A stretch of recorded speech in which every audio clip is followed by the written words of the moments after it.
Hi again, everyone, and welcome to Badger Breakdown. I'm Mike Lucas from UWBadgers.com. I'm joined by the voice of the Badgers, Matt Lepay. It's kind of ironic, following last year's meeting between these two teams, there was speculation about one, Tate Forcier transferring, and two, Denard Robinson being moved to slot receiver. Yeah. Well, that didn't happen, and now the Badgers have to deal with both. Yeah, they're phenomenal players, especially Robinson, obviously, and even as early as or as late as September. This September, people thought Forcier was going to leave because he was the third-string quarterback, but Denard Robinson has been electrifying, probably the offensive player of the year in this league. But he's at times streaky, so if he gets hurt or if he's struggling, period, then Tate Forcier comes in, and he played really well in that wild game against Illinois, came in last week against Purdue.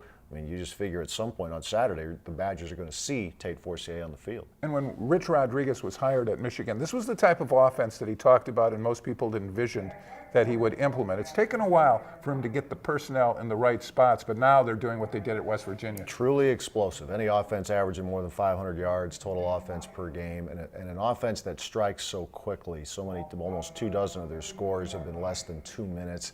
And about half of those have been actually less than 1 minute. So this is an offense that schools like Wisconsin really love the time of possession. Schools like Michigan don't really care. They can get it down the field and into the end zone in a big hurry, and they've been very effective at doing that. And it's easy to focus only on the quarterbacks, but they have some really good athletes, skilled positions, with Hemingway and Roundtree among the better receivers in this league. Yeah, Roy Roundtree, more than 50 catches. Hemingway, very good. They've got a couple tight ends they can throw to, and actually a variety of running backs too. Vincent Smith has been pretty good. No individual running back has really eye-popping statistics, but I know that they see some promise in some of these players in the backfield as well. So you have to watch Forcier when he's a quarterback. You have to obviously watch Robinson. But even if they don't carry it, doesn't mean that they don't have others who could do some damage. And look, it's been no secret the Wolverines have been hemorrhaging on defense all season long.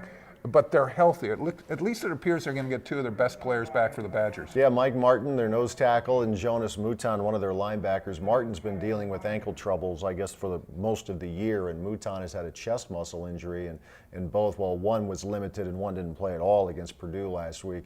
They're still learning. They're young in spots. They do have some veteran players. They have some young players as well, especially in the secondary. This defense could be difficult maybe to grasp for a lot of players as well. But based on what happened last week at Purdue, struggling as Purdue is, I think Michigan goes into this game defensively with some increased confidence. Would you agree, when you look at the game plan, you have to maximize your scoring opportunities, especially against an explosive offense? And if you're fortunate, Wisconsin maybe can get some additional possessions. Michigan in the last two games has turned it over 10 times. Was actually a -4 in the turnover margin in that wild game against Illinois. Got away with it, had 5 turnovers, forced 5 turnovers against Purdue. Well, Wisconsin's been so good at protecting the football. Obviously, they'll have to continue to do that. But if you can get it away from Michigan a few times, then obviously that bodes very, very well for the Badgers. Big game in the big house. This should be exciting. Well, it is. The stakes are, each week stakes get a little bit higher. Everybody knows what's on the line for the Badgers, but Michigan's playing for a lot too. It has reason to believe that it could still put together a really good year.